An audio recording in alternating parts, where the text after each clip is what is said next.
Always trying to be cool.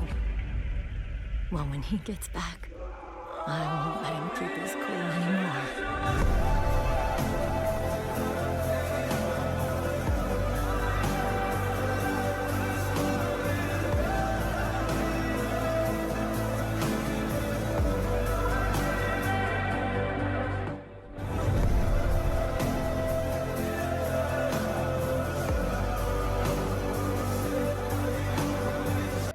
The Tale of Naruto Uzumaki.